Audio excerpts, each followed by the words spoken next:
Okay, so I'm really glad we can do this. The conversations we've had over the years have been very exciting to me about Buddhism and IFS, and so it's nice we can sit down and video this. Yeah, actually have some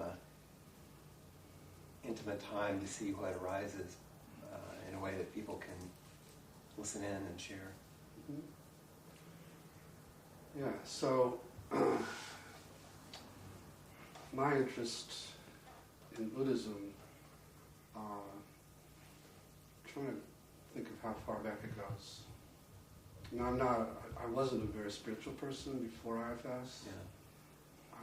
My father was kind of a scientific agnostic atheist, and I fashioned myself around, in a lot of ways, around him, and I had done TM as a child of the 60s. So.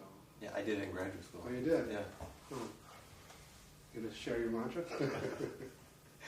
Oh no, that's secret, of course. Right. I was such an anxious mess. I needed something. It's the same. Yeah. I did it totally for the stress reduction. Yeah, just the stress reduction. The data looked good. Right. You know, it was well researched. Exactly, and it worked for that. Mm-hmm.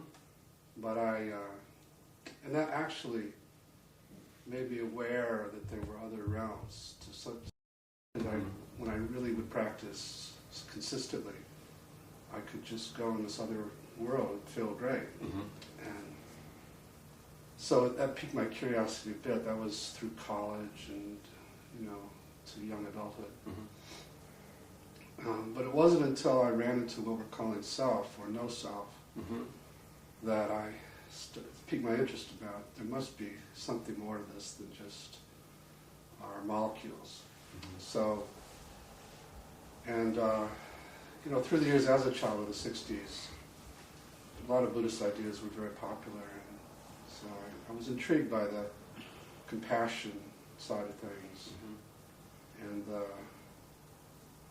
wasn't really all that attracted to the ephemerality of it, and the sense that everything's so temporary. But I think I have a different sense of that now, and but the sort of gentleness, compassion, sense of connectedness had appealed to me. Yeah. And that's all grown over the years. So, I think IFS can be translated into a lot of different spiritualities, and so I don't feel like it's necessarily Buddhist or applied Buddhism or anything per se. Yeah. But it certainly has a lot of overlap.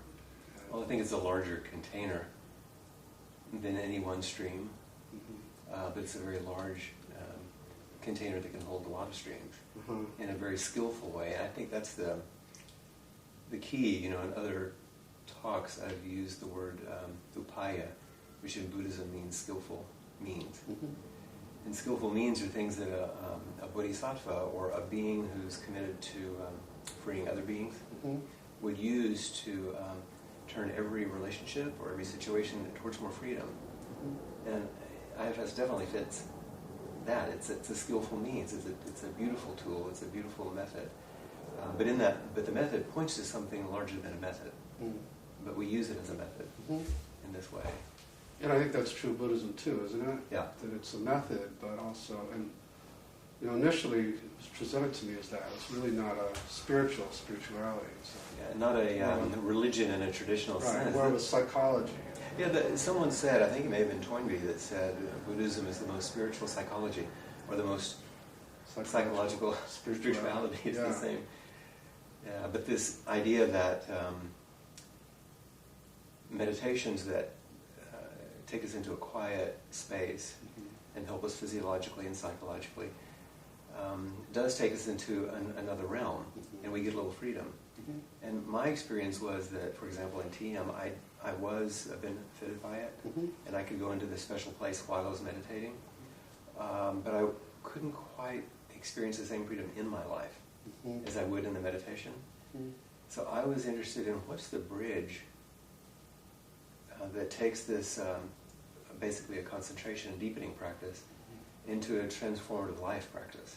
It wasn't until Buddhism that I began to see that a little bit, and psychotherapy, of course. Yeah, and that's interesting you say that, because a lot of, I think the relief for me also was I could get into these states where I wasn't nearly as attached to this world, which helped. I had, I think, social anxiety and things, and so it helped me not care as much about this world, which was a big relief in some ways. But I think that subsequently I've learned that that's not the answer either. It's a gentle turning away. Yeah, it's relieving. Just to leave a little bit. But, you know, I think as that unique mind book talks about, unique self, leave and get it and then come back and bring it back here, bring this wisdom back. Exactly. And reinvest in this world. Yeah. So I think that has appealed to me for Buddhism too, is the life practice aspect of it, which parallels IFS and self-leadership. Exactly. I got very interested in Buddhism in particular after working for many years with people who were dying. Right, you did a lot of cancer research. Right, and you were working with people who were trauma survivors in a psychological way, that had and I was working with people that had a tremendous amount of physical pain and organic trauma. And I could see that the psychotherapeutic work I did with them, even around existential issues, was really helpful. And then, because I've been trained, I was a biologist to begin with, I've been trained in biofeedback, medical hypnosis, relaxation, visualization, and those things were quite useful tools.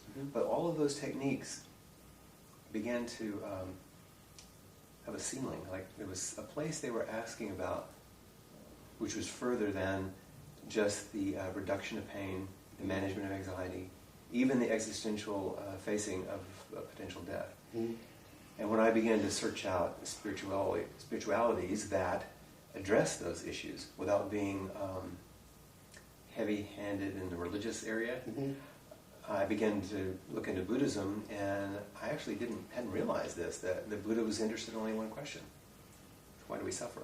And how do you relieve suffering? Well, I was in the suffering business, so it was a natural, both for me in my own life, because I hadn't followed the very traditional fundamentalist kind of Christian background in my family. But I was fascinated by the way that one could use the mind and open the heart beyond just the personal and open into the transpersonal that wasn't impersonal or non-personal. It was very warm and connected. At least that was my sense. Now, when I read Buddhist teachings, I would be confused because some of the reading of it seemed cold, and even the words emptiness were confusing to me. I had that same reaction, yeah. And the description of self, or no self. No self. As just this moment-to-moment string of experiences. That's all we are. Had very little appeal to me. Right. Yeah. And so the capacity to understand what it's like to work in this arc of human development, so we have a robust, warm relational capacity as human beings. And then to know that that's not all we are, and to step well beyond it, to know that there is something universal happening, and then to re-embody that wisdom in an immanent, ordinary way, opens the field of compassion. And I really think that that is not a bad description of what IFS does, actually, in that same way. Does that make sense? Say that last piece again. That we work to develop a healthy self, a psychological self. Right. And things like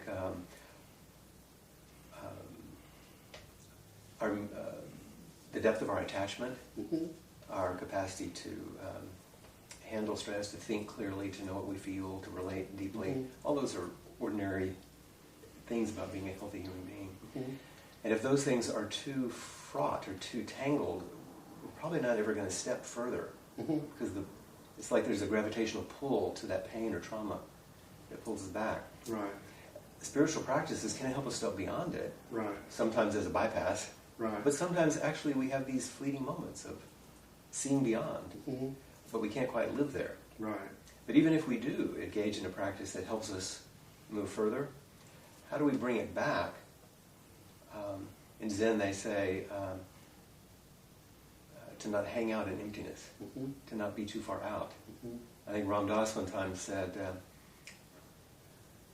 if we get too caught, we lose our divinity. If we get too far out, we lose our humanity. That's nice. You know, and there's this balance, actually beyond the duality, of integrated spirit, if you will. Right, I think that's right. And I do think that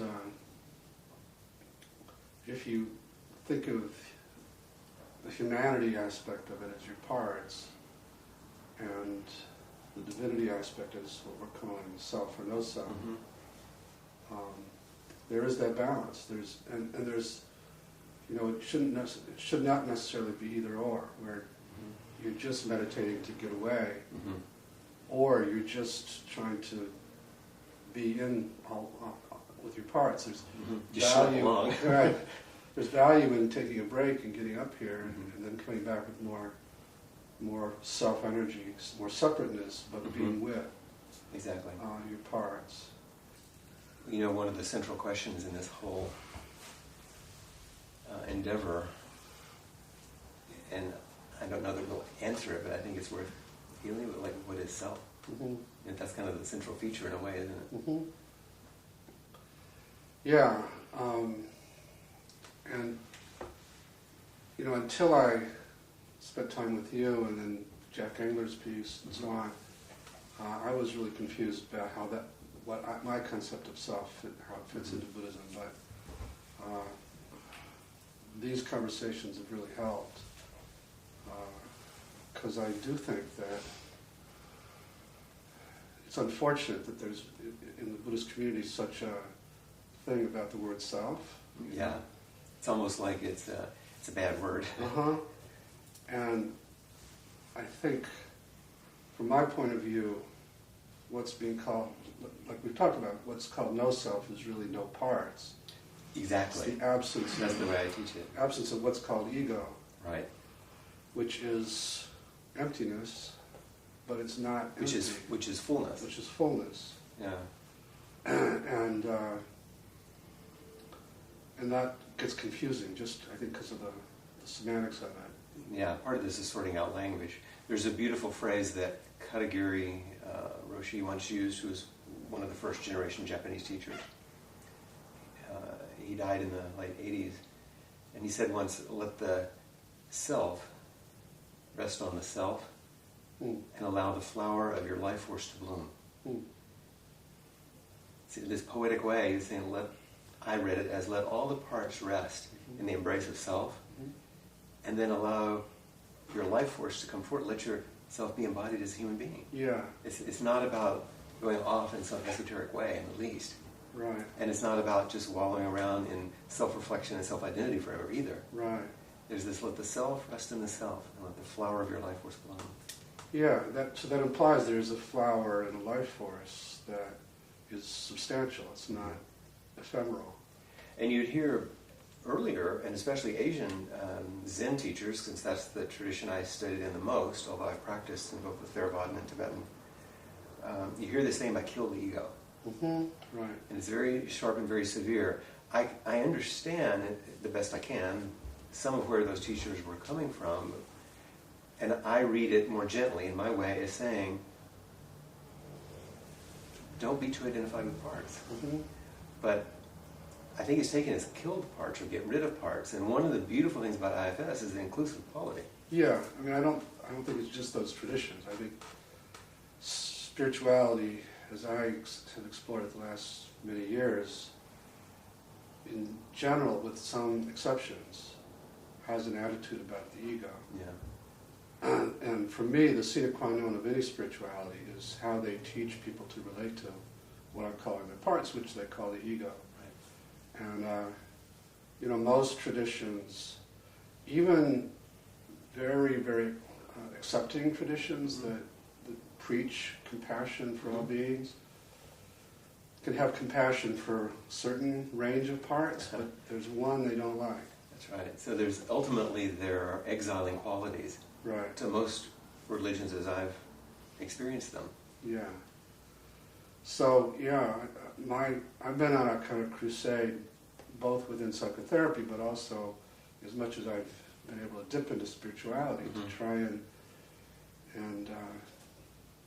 take that vow seriously about compassion for all beings, including suffering inner beings who seem so destructive and evil even.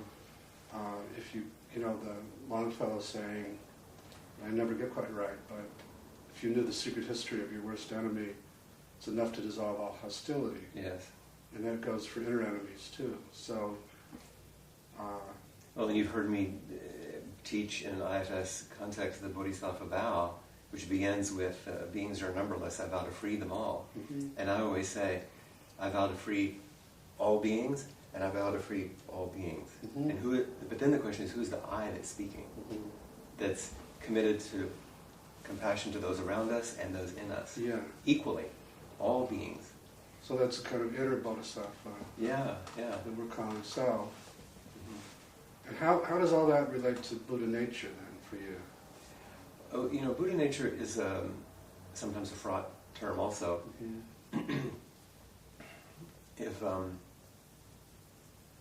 It's a way in which teachers, I think, in the past attempted to talk about something that was difficult to describe because concepts couldn't hold it. And so we have the nature of a Buddha, which would mean we all, and everything and everyone, is of the nature of freedom. And it's not something you have, it's something that you are. If it was something you have, it'd be something you could lose. It'd be something that could be constructed or destroyed. But this isn't something that can be created, and it's not something that can be destroyed. It's the nature of everything. And so are we also equating that to self, what I'm calling self? I think that it's, some people might call it the ground of being. Joko Beck, a wonderful American Zen teacher, actually wouldn't use the term Buddha so much. She would use the term life as it is. Now there's a hugely all-inclusive meaning when she would use it that way. But if we want to know what's true, if we want to understand life, then we have to turn toward, rather than the turning away, turn toward everything, but turn toward things as they actually are, not the way we see them through the lens of our parts. Right. Because when we see through it's like Meister Eckhart, the eye through which I see God is the same eye through which God sees me. I think that's self. And that's the nature of a Buddha, to see that way. Does that make sense? Yeah. Okay. The other, when you talk about liberation of suffering beings, I think that we should talk a little about the concept of burdens. Yeah. Because I think that does help, both in psychotherapy. Psychotherapy has been confused about the nature of parts, because when they are burdens, by that I mean when they carry these extreme emotions and beliefs, they are all the negative things that we associate with them. Sure. And they can be very destructive, and they can be tormenting of us. But psychotherapy in general has tended to mistake the part for the burden it carries, and the way the burden drives it to be. Exactly. And I think the same is true for spirituality, again, when they have an attitude about the ego, who's so clingy, the ego is so, whatever adjective you want to use, it's really because the parts are still burdened, they haven't been liberated. They haven't been returned to their true nature, to their naturally valuable states. Yeah. Someone asked me recently about how do you understand symptoms or pathology from a clinical point of view in the way you're speaking about this stuff. And I said, well, I don't really use those words. When I see anguish and pain and self-destructive, the things that you're talking about as burden, I said, what I see are parts functioning. With the perspective they have, with the burdens they're carrying, they're just functioning. They actually assume this is what's needed. They're doing their best. They're doing their best. It's not a bad thing to get rid of. Right. It's a painful thing to meet fully. And that's the turn. If there's any one practice in all of this to make it not esoteric, is can you turn towards each thing that's arising with that compassionate heart and that clear mind. Dogen Zenji, who was the founder of the school I was ordained in, when someone asked him what is the mind of enlightenment, he said something like intimacy with all things. It's that turning. And then about 4 centuries later, Zen Master Unman was asked the same question, and his response was, the mind of awakening is an appropriate response. And so these two, the turning toward and responding appropriately, that's, how do you feel towards the part? And self-energy moving, it's right there.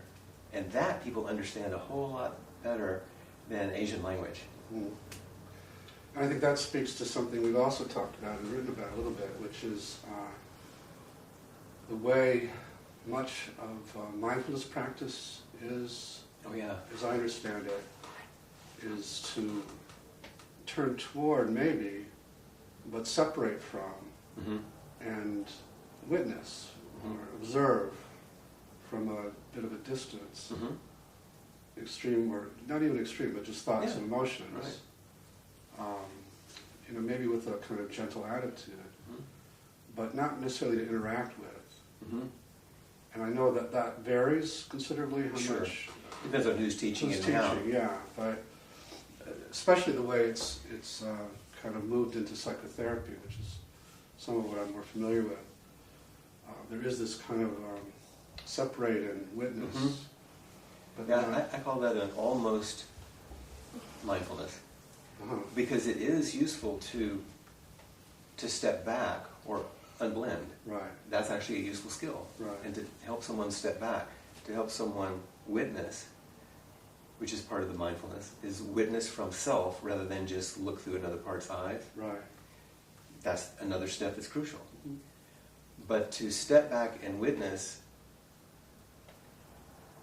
doesn't take the crucial healing step, which is the meeting and the engagement. And that's I think the amazingly beautiful thing about IFS is it invites that, not just the witnessing with more clarity, even more wisdom, but the compassionate turn towards connection. Because in the healing it's in the connection that the healing happens. It doesn't happen in, it happens between. Yeah, I would agree with that. And I think, I don't want to be too disparaging toward Vipassana meditation or more traditional kinds of meditation, because I think it's two different enterprises, and I do believe there's a great deal of value in practicing the separation and the embodying the no-self state without actually interacting on a daily basis. And then at another time, go and do the healing piece, which would be the more active, bringing that compassion to the parts. What's interesting is that the two phases of traditional practice, and I don't want to speak for all the Theravada or Vipassana tradition, but it's usually termed shamatha vipassana. So shamatha is the concentration practice of clear abiding, where you finally begin to have a space of calm, centered openness, which is a quality of self. And then vipassana is the insight that arises in that space, that you begin to actually see more clearly what's actually happening. Those are all qualities of self. From that clear seeing, it's as if they go ... And what's not finished in the sentence is from that clear seeing of wisdom, one would naturally move toward. But it's not spelled out. It's as if just the sitting, just the clear, calm abiding, just the insights that arise would be enough. And sometimes that's amazingly helpful. It is enough for some. But if you have trauma, and you just keep sitting with it, as you know, it can even make it worse.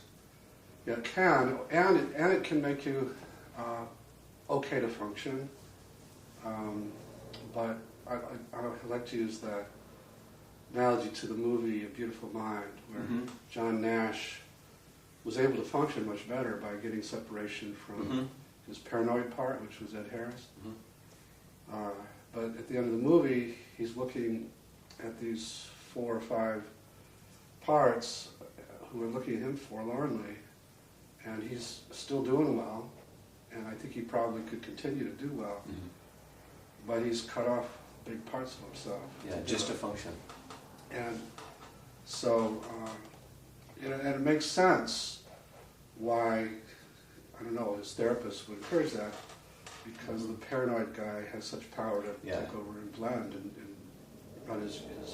And it's the function of exiling, which can help you keep going. Help you keep going. Yeah. So, and that can then, like you're saying, produce a vicious cycle, where the more you try to stay away, the more they'll try to pull you down. Right. And you wind up in what's called a white-knuckle recovery, where you have to work constantly to keep a couple steps ahead of those parts that keep trying to pull you back. And we have a name for that in spiritual practice too, which John Will would call spiritual bypassing. Spiritual bypass, right. So you have folks in monasteries and temples and that are deeply committed and really practicing and understand the Dharma quite well and are quite generous in what they're doing, but often at the expense of closing themselves down in some areas. And so often I've been in those situations where a student or another teacher will come to me and in great anguish because they have no idea what to do with what's arising in this clear space with a lot of insight that they're having. Right. But they don't know what to do with it, and so they think there's something wrong with them because they haven't practiced enough. Right. Instead of their own teachings, the Bodhisattva turn toward what's inside, just like they might someone on the outside. It can make a big difference really quickly, actually. I mean, you know that, but it's interesting for people to suddenly wake up to that in their spiritual practice. It's one of the reasons why we use IFS model as part of our teaching at Appamada as a core piece of our Dharma curriculum, actually. It's not just something to the side. It's a core piece we're trying to understand, because when people come to see me as a Zen student, and they sit on a cushion in front of me for a formal practice session, they bring to me exactly the same things that people bring to me when I sit in my office. They bring their lives. Right. Their lives, yeah. Right. And so having a tool to support them in meeting what arises, and a language that doesn't make them more perplexed, as if they just have to somehow understand an Asian model and realize it's warm-heartedness, it's kindness turned toward parts of themselves can be really freeing. Why don't you say a little more about how you're using it? Yeah, there are several things we do, which doesn't tell you exactly what goes on, but I'll say what I can. An odd thing, one person contacted my teaching partner, Peg Cyrus, and said, you and Flint use this IFS model, and I've been trying to use self-therapy, Jay Early's book, and I'm having trouble, could you help me? And she said, yeah, let's meet a couple times and I'll show you how to work through it. And then one of her friends called up and said, well, can I join you? Well, by the time they met the first time, I think 35 people were suddenly signed up. Wow. Like, can you teach us how to do this? Just that suggests that there's this hunger, for one, and a keen interest, number two, when they see what we're doing to work with students and they want to know what that is. So now we have what's called an IFS study group as part of a curriculum in a Buddhist center. How about that? And then the other thing that you've seen me do a few times is the inquiry process, which is kind of my version of, in other Asian traditions, they call it satsang, which is meeting in truth. And at our center we sit for usually 15 minutes, and I'll give a small reflection, a little teaching to prompt people, and they come forward and sit close, like we're sitting, face to face, and bring their questions, their difficulties, their anguish, their joys, whatever. But it opens differently than it does in psychotherapy. I think I heard you saying to someone once that I asked them to go straight to self, Right. in a way. So that's another thing, and that offering is probably the most popular by numbers of people that show up that we do. There's something about the connection, but also in community, that people are sharing it. Well, just when I watched you do it, it was very moving, to see how quickly people can get, just from a few questions, you quickly into self, and the insights start to pop. Yeah, there's a piece in Dogen where he says, to study the Buddha way is to study the self. He was starting. And then the language, I know it's the translation, the next line says, to study the self is to forget the self. I read as, to study the self, to open to the truth, is to not be attached to all the perspectives of the parts. Right. To study the Buddha way is to study the self. To study the self is to forget the self. To forget the self is to be actualized by the myriad things. In other words, to soften our attachments and our burdens and our exile, to soften that whole systemic contraction, opens us up to be supported by the entire universe. And so that's the direction we're going in those interactions. So we have our study group, we have inquiry, we use it in our practice discussion privately with students. I have small groups that people meet to go deeper, which we use IFS. And then we use it as part of our curriculum whenever we're teaching a piece of the Dharma, like the quote I just gave you. We'll translate it often in terms, and IFS is one of those models, to help people see it as a embodied living reality right now in your life, rather than a teaching.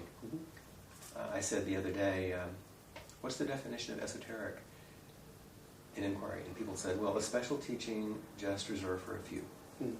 That's the meaning. And I said, there are no esoteric teachings in Buddhism. It's not meant just for a few. No, and it's not special. And IFS helps you see that. Makes sense. Yeah. So I'm still intrigued by the inquiry process and how you do it. Is there a way to describe the... It's interesting because so much of it is intuitive based on, just like you, someone watching you, they say, how did you do that? Right. I guess what I would say is when I sit, I'm going to use IFS terms for this, I open to as much self-energy as I can, just like you do.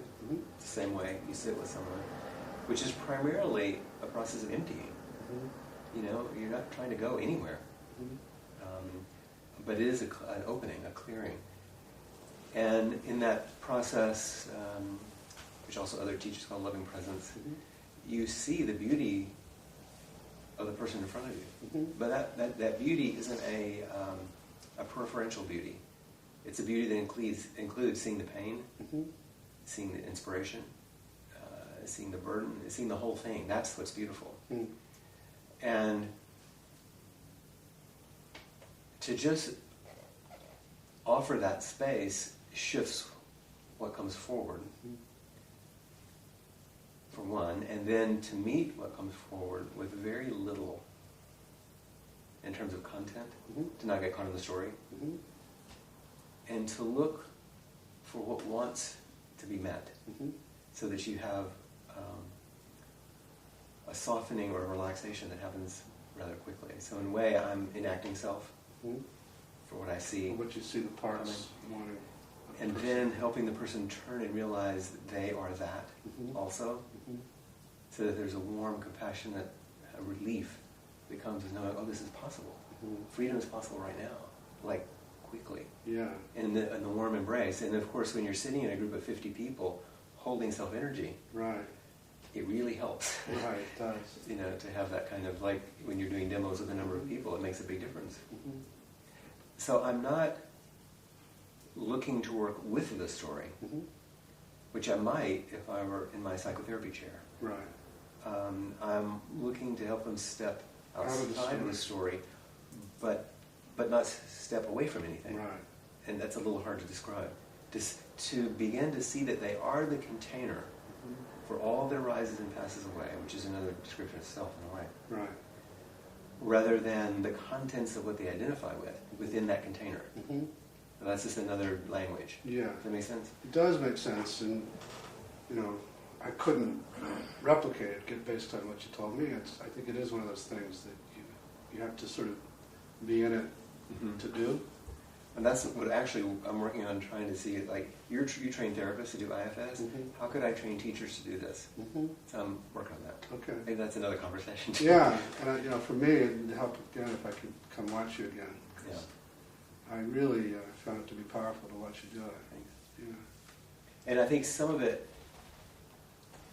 I remember Ron Kurtz one time talking about there's techniques that we use which are amazing, but then you realize, oh, there's a method in which they fall. And then you realize, well, actually, there is a relationship in which those things are happening, which is actually more important.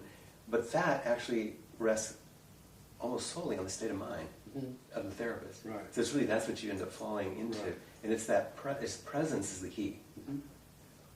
And so there are a lot of things one can do to open and make that state of presence possible. But that's what you call self-energy. Right. No, I totally get that. And and that's the training, which is spiritual training, right, or meditative training, to help one continually step into that larger state of Buddha nature, self-energy, and not be so identified with parts. Right. Well, when you said that you go and empty inside, you empty inside, it's really just asking parts to open space. Exactly. And when that happens, you just... What remains is self. Yeah. Or no self. No self. No identification with any one self. Right. It's a little bit like when we were talking about the awakened state is, he likes fancy words sometimes. It's aperspectival. In other words, the awakened mind has no one perspective. And this is the key that you've been talking about, and it can take any perspective. Right. So it's not out there. It can go in and take any perspective and not be caught by it. And it's not identified with any one perspective. That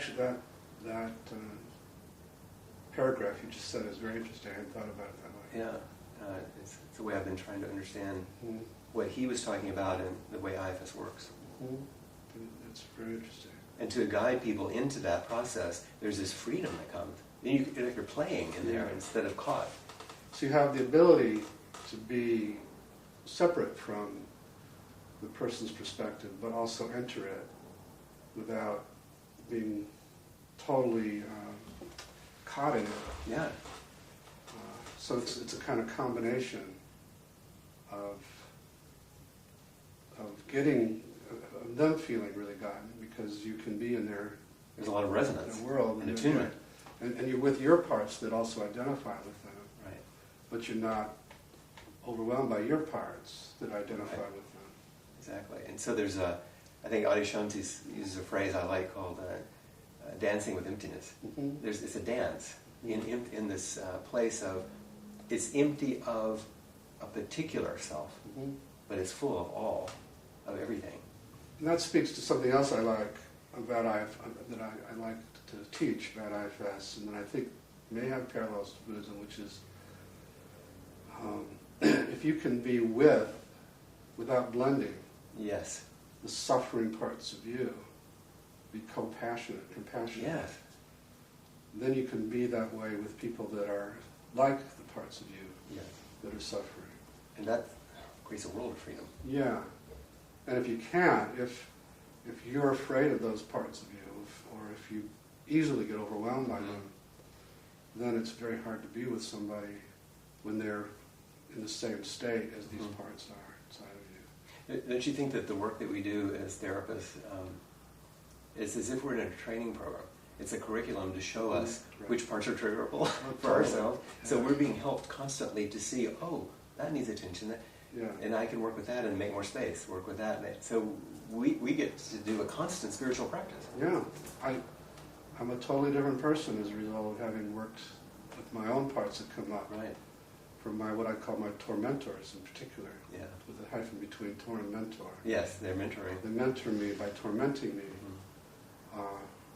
And then following up between sessions and going to the parts that got so triggered by them. And it's not, none of that is actually knowledge or skill.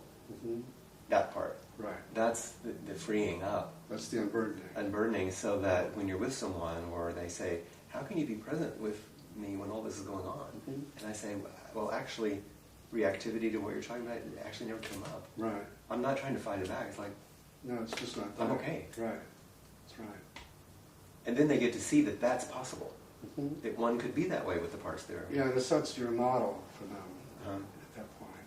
Yeah. On a good day. Right. As well, sure. And that's why we keep practicing. Yeah, and also on a bad day, you don't have to hide it. You don't have to pretend like you're really there. Yeah. Because there's no shame. You're modeling then too.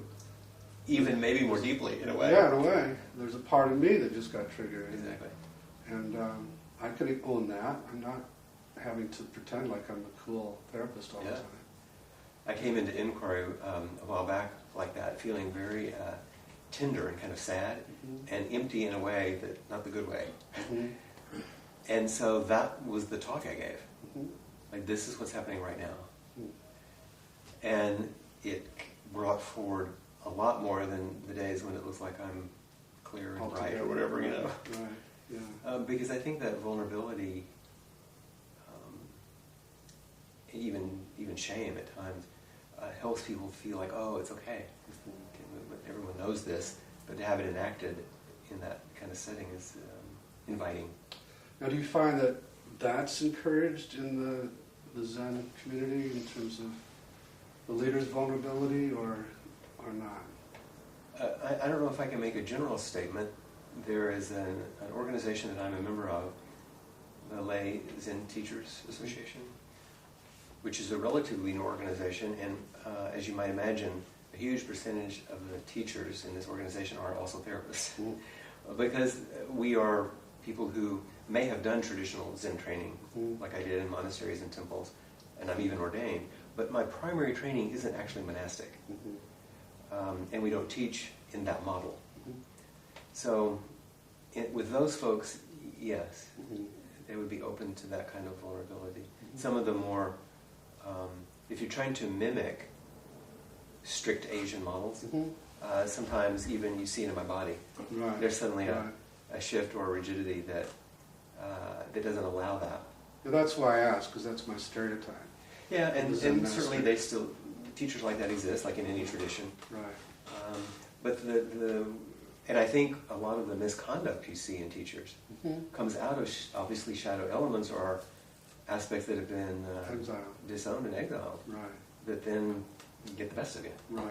And so it's incumbent on us all to be awake to that. So, break? Yeah, let's take a little break. So, when I've been around Buddhist practitioners, there's a lot of talk about practices and mindfulness practice and loving kindness practice and cultivating these qualities. And my experience is the qualities are there, they're covered over often by these parts, but that as you open space, they just kind of come forward and don't need to be practiced or cultivated. And I don't know what your thoughts are about that dichotomy, I guess? Sure. Well, I think that there are oftentimes practices in I'll say Buddhism, because I know more about that, are taught as actually manager-driven practices. They're practices for managers to do to get better at something. And they can get better at those things, and it's beneficial. That's absolutely true. Right. But it's not what you're talking about. Right. Once again, Dogen would say, we don't have Buddha nature, we are Buddha nature. So it's not something you can have, as I said earlier, it's something that can be released, that flowers, that letting the flower of your life force bloom, that opens naturally with the right conditions. And the conditions are unburdening, releasing of exiles, which comes in practice. So there's, one of my teachers used to say, the Eightfold Path, which are those practice paths that come as the fourth noble truth. You practice right view, right work, right attitude, things like that. He said there's an eightfold path you can do, and there's an eightfold path you can't do. The one you can do are these, or you can practice these qualities. You will create benefit by practicing those qualities. The benefit will come back to you and benefit you, and that's karma. But there are eightfold path you can't do, but that is released as a natural expression of the awakened mind as you practice. That creates a benefit, and that benefit goes to everyone, and there's no karma. It's a very interesting, sweet way of saying there are manager practices you can do, which keep your system in a better place and you're probably a better person for it Right. with others. But that's not the practice of releasing you beyond. Well, it's an interesting distinction because I know myself, as I go through the day, and I'll notice a part of me getting triggered by somebody, or, and you know, I can make it a practice to stop that part and just ask it to relax and remind it doesn't need to do that. And that's actually coming from myself. It's not necessarily one of my managers doing that. And you could call that a practice. Yes. And I think that there are... And it's beneficial. It's beneficial. There are some things that you do and could call it a practice, which is really self-leadership. It's like, but anymore for me, it isn't something I have to practice now. It's kind of happens naturally. It just comes forward. But you know, for a period of time, I had to be very mindfully aware of certain parts as they pop up because they were so easily blended with me. I wouldn't notice them. So for me, it's an interesting kind of dilemma of how much do you call that a practice so that you acquire a skill that you didn't have, versus a practice. It's more, for me, it's still a practice, but it's not a practice to cultivate some quality that you don't have. It's a practice That's the difference. to help hearts trust self Yes. and trust self-leadership more. That's right. Because if these qualities we're using to describe awakened mind were conditioned phenomena, they could be created and they could be destroyed. We're talking about something that's not created and can't be destroyed. Can't be touched. Yeah. That's actually the universal. Yeah. And so you can't cultivate that, but you can free it. You can free it, release it. There's an old myth that you know that I have a fondness for. From China, it's often seen in the scrolls of the koi migrating up the Yellow River in China through a very intense place called the Dragon Gate. And if it can make it, it's usually done in the fall, if you can make it through the Dragon Gate, it's transformed into a dragon. So it's a myth, but this personal freedom is like that. That's not the end of the story. Once freed, it looks back and realizes, I was this all along. But without the effort and discipline, without the practice, he couldn't have realized it. And so we have this this paradox of, do you have to practice? Yeah. Yes. And is practice necessary for the existence of these qualities? No. No. Right. It's interesting. There's an interesting quote from Suzuki Roshi, the developer of the San Francisco Zen Center. He's so well known. And he spoke to a student one time and he said, you know, if it's not paradoxical, it's probably not true. Right. Speaking about these deeper truths. Right. It's two sides. Both the relative true. and the absolute. Right. There's even an old story, we were talking about this the other night, called The Ox. Yeah, I was just going to ask you about that, yeah. And without going into the whole thing, it's a beautiful series of drawings, usually with poems that go with it, that describe this confusion, like you're looking for something in spirituality, but they say it's like a young woman or a young man looking for the ox. And then in the second picture you see some footprints, or you see some droppings or something that indicates they're close by. And then you see the tail, and it goes on till you find the ox, and you get it, and you tame it, and you ride it home. And then there's, in about the 8th or 9th, 10th picture, there's suddenly, there's just the Zen instant, there's just the emptiness. The oneness. And a lot of people think that's where it ends. But it doesn't. And the last two pictures show the re-embodiment, the imminence of coming back. And the last picture often has a young woman or young man playing with children, or it says entering the marketplace with gift-bestowing hands. So you re-enter life as this ordinary person, no one would ever know who you are, special, and you're generous and open and caring. Right. And so that is a more full arc than the caught empty. It's more caught, practice, open to what's true, and then bring it back into our particularity of this incarnation, in this body, at this time, with these people, in these circumstances. It's very particular. It's similar to the unique mind idea. Yeah. Okay. And then there was, what did we say we were going to talk about? I think I had a question here at the end that... what is... Yeah, like what is liberation or freedom or enlightenment? This is the thing that the students always ask their teachers, like, how would you answer that in an IFS way. Yeah. What's true freedom? So, I'm not sure about that answer, but in terms of my limited understanding of what this whole thing is about, there are different levels of answer to that. But one level is we're supposed to, in this incarnation, this lifetime, learn certain things.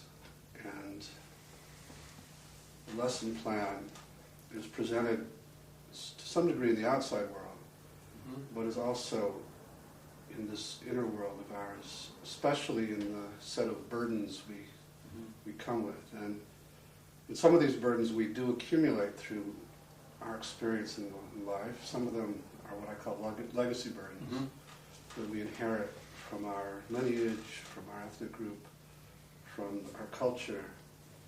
And so as we turn inside and actually work with those burdens to release them and transform the parts that are trapped by the burdens, that's liberating a part. So the answer to what's liberation is helping a suffering being return to its true nature internally, which also plays out among people and helping each other learn the lessons we're here to learn, which also simultaneously, if you unburden, allows you to return to your awareness of your true nature, which is what we're calling self, no self, Buddha nature. Exactly. So, and then bringing that to an active kind of an engaged expression. Engaged expression. I heard a guy recently talk about the pull to union. That, one of the C words in IFS, or self-leadership, is connectedness. And that it's also, because I used to say self doesn't really have an agenda, which isn't accurate. Self does have an agenda to connect to self and other people. And to do that, you have to help other people heal and unburden. And also create harmony in larger systems and with the earth. But self isn't attached to the agenda, which I think is a Buddhist idea too, that it's non-attachment, which in some ways is the only skillful means, is if you can offer connection, if you can offer harmonizing, but from a non-attached place. So I'm kind of rambling with this, but... Well, you're actually now speaking the first line of the third Zen ancestor's poem from about 1,000 years ago, or a little more, and it starts out, the great way is now difficult for those who are unattached to their preferences. It doesn't say you don't have preferences. Right. Not being attached That's interesting. to the agendas. Yeah. And there's a line further on that says, don't keep searching for the truth. Just let go of your opinions. So it's not searching for some external heaven realm. Right. But what if you soften your attachment to all the views of your parts? Right. Well, once again, I'm reminded of the line from Emerson that was something like, he became frustrated because he realized that all of his best ideas had been stolen by the ancients. Exactly. Yeah. And we keep rediscovering these things over and over and over. Yeah. One of the things that I think is essential about the turn that you and I have been talking about today is, the way I usually teach it, is that all of this is about freedom from suffering. But that's easy to say and gloss over. And I think most of us, certainly our parts, our managers, want that to mean that we're free from pain, we're free from distress, and if we were awake, there would be no more of that. And actually, more deeply, what it points to is that we can be free within suffering.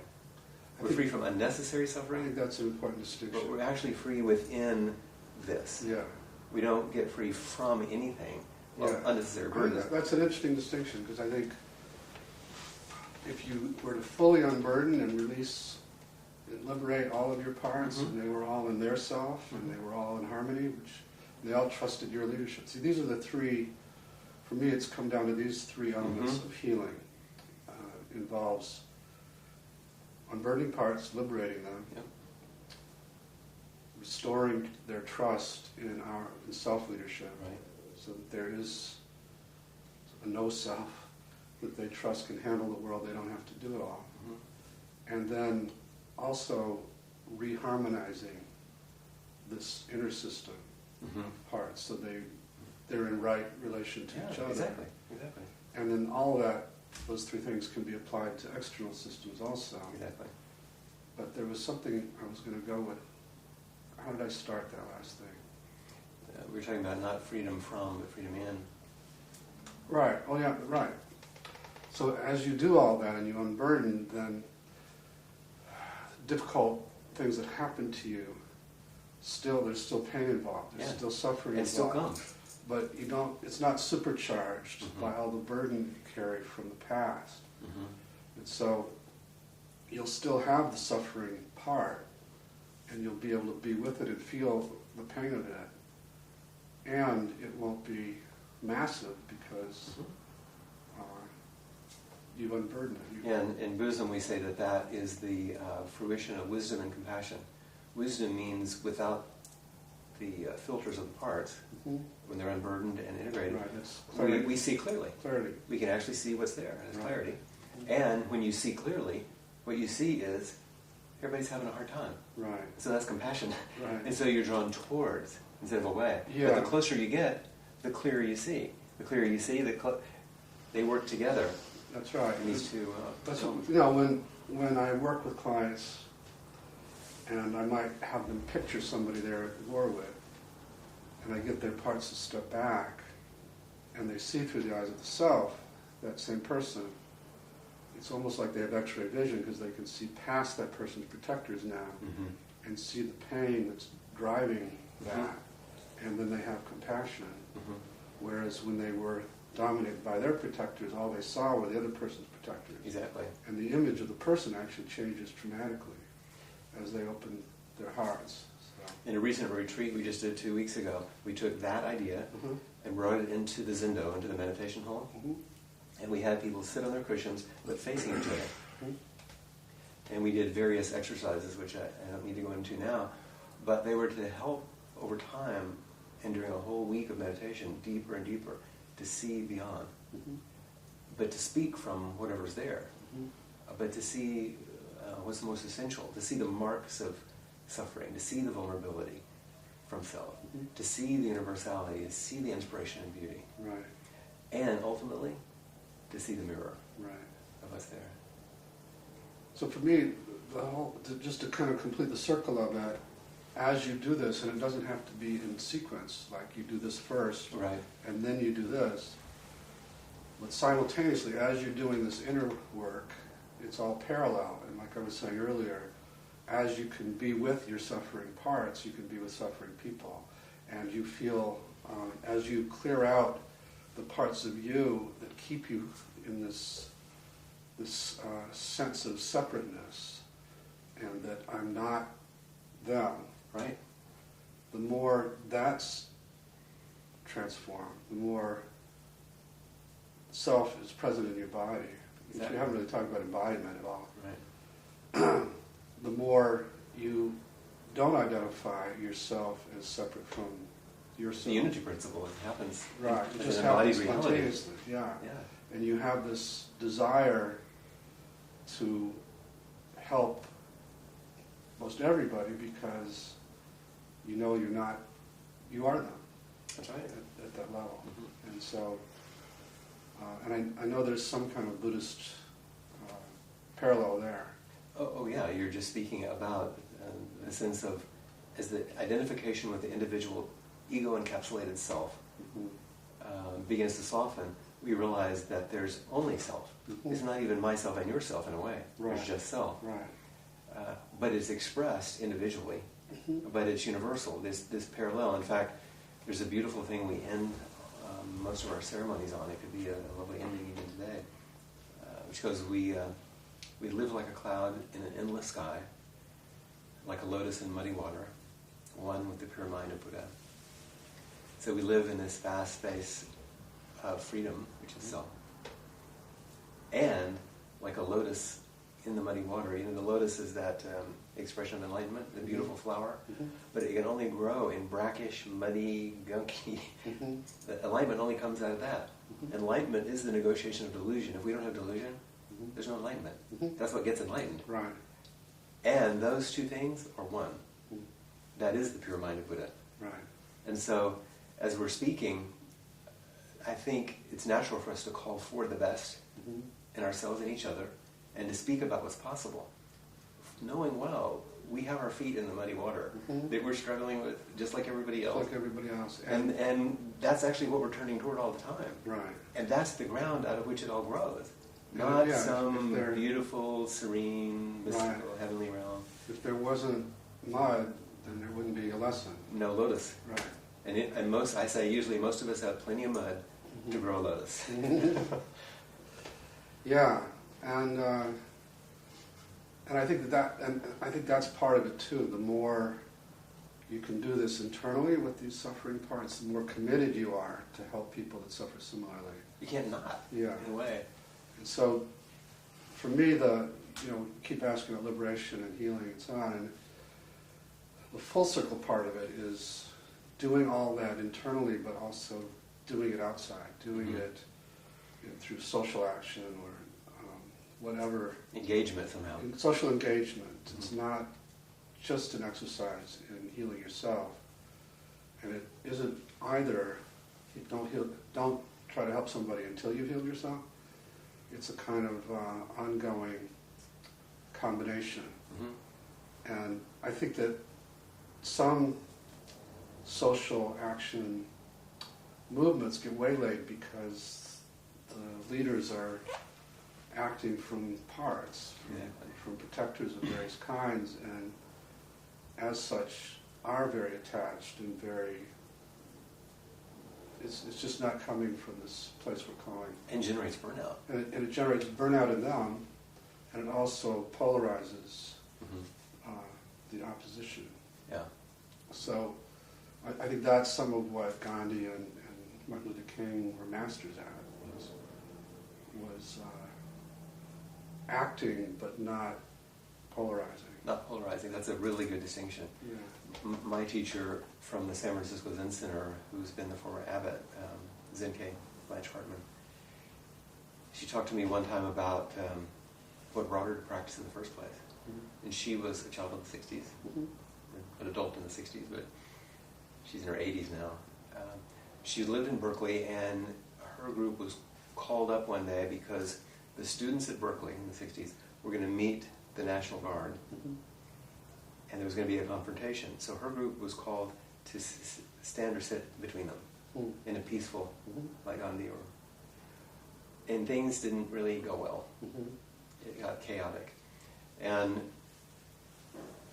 she said that at one moment she found herself in the melee, I think even on the ground, right against the protective visor of one of these young men in the National Guard. And they were so close. And they looked into each other's eyes in the midst of the chaos and the intensity. And she could tell at that moment they were the same. They weren't they weren't the two sides. Right. And it was so profound, so startling to her. She wanted to understand what that meant.